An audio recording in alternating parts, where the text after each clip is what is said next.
Hello বন্ধুরা, শুভ মধ্যাহ্ন। এখন বাজছে 12:30 বোধহয়। আমি আজকে পোস্তর একটা নতুন রেসিপি দেখাচ্ছি। পানির দিয়ে আপনারা অনেক কিছু খেয়েছেন। আলুর তো কম্পালসারি আলু পোস্ত, ঝিঙা পোস্ত, লাউ পোস্ত, এ তো আলু যাই, সব কিছুতে আলু হলো মহারাজ। তার সঙ্গে আজকে আমি আমার নিজের আইডিয়া থেকে, আপনারা খেয়েছেন কি না আমি জানি না, তবে আমি আমার আইডিয়া থেকে আজকে আর আলু পোস্ত আর ওই ঝিঙা পোস্ত ভালো লাগছে না, ওই জন্য একটু পনির পোস্ত করব। পনিরটা আমি ভেজে রেখে দিয়েছি এখানে। এই যে পনিরটা আমি ভেজে এখানটাতে রেখে দিয়েছি, ছোট ছোট করে কেটে, আলুর মতনই করে কেটে। এই যে এটা, আর একটু লঙ্কা চিড়ে দিয়েছি, লঙ্কাটা চেরা আছে। আর আলুগুলো এই যে ছোট ছোট ছোট ছোট করে কেটেছি পনিরের মতন।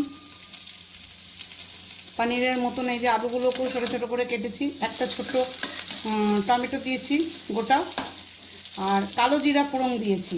এতে জিরা ফোড়নও নয়, পাঁচ ফোড়নও নয়। আলুগুলোকে আমি একদম জল দিইনি বা সেদ্ধও করিনি, এটাকে ছোট ছোট করে কেটে এটাকে আমি, সেদ্ধ হয়ে গেছে আমার আলু। আর মিক্সিতে পোস্ত বাটা আছে। এবারে আমি এই পোস্তটা নিয়ে এসে পনিরটা দেবো।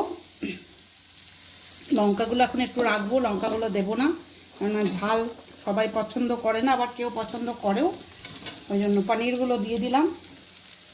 লঙ্কাগুলো বাটিতে তুলে রাখলাম। এই যে এবার আমি পোস্তটা দেবো এতে।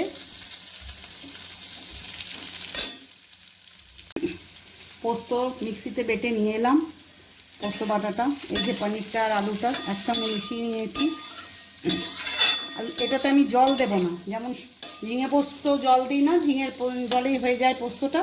এটা আমি একটুও জল দিইনি, এটা পুরো মানে তেলের মধ্যে আঁচ একদম ধিমি আঁচে হালকা করে এটাকে নাড়াচাড়া নাড়াচাড়া নাড়াচাড়া করে ভেজে নিতে হবে, যেন আলুটাও সেদ্ধ হয়ে যায়, ভাজাও হয়ে যায়, দুটো কাজই একসাথে হয়ে যায়। জানি না কেমন হবে, আমার নিজের আইডিয়া থেকে করছি। এই যে পোস্তটা আছে, পোস্তটা দিয়ে দিলাম।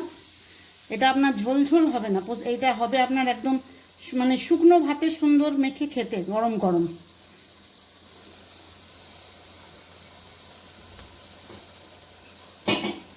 এই যে এইটুকু জল দেব, যেহেতু বাটিটাতে আমার পোস্ত লেগে আছে, ওই জন্য। কেননা বাটিটা আমি একটু ধুয়ে দিই, বুঝতেই তো পাচ্ছেন পোস্ত প্রচুর দাম।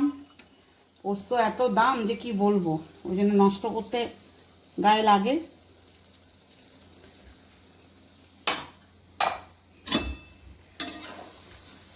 এই যে এটা দিয়ে এবার নাড়াচাড়া নাড়াচাড়া করব।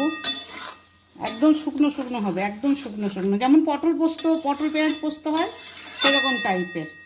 তবে আজ নিরামিষি তো পেঁয়াজ দেওয়া হয়নি, আর যেহেতু নিরামিষি ওই জন্য পেঁয়াজ দিইনি। আচ্ছা আসুন আর একটু রান্না দেখিয়ে দিই। আজকে অনেক দিন বাদে আমি রান্না করছি, কেননা আমি ছিলাম ছোট ছেলের কাছে, সেখান থেকে আসার পরে আমি রান্নাঘরে ঢুকিনি, কেননা আমার বড় বৌমার স্কুল এখন ছুটি, ওই রান্না করে।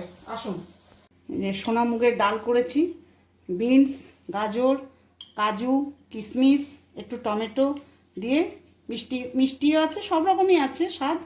এই যে সোনা মুগের ডাল হয়েছে।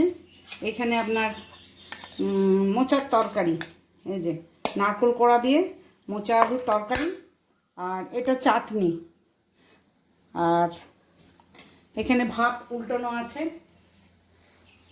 আজকে দুপুরের আমাদের এই মেনু। আপনারা সবাই ভালো থাকুন, গরমে সুস্থ থাকুন। টাটা।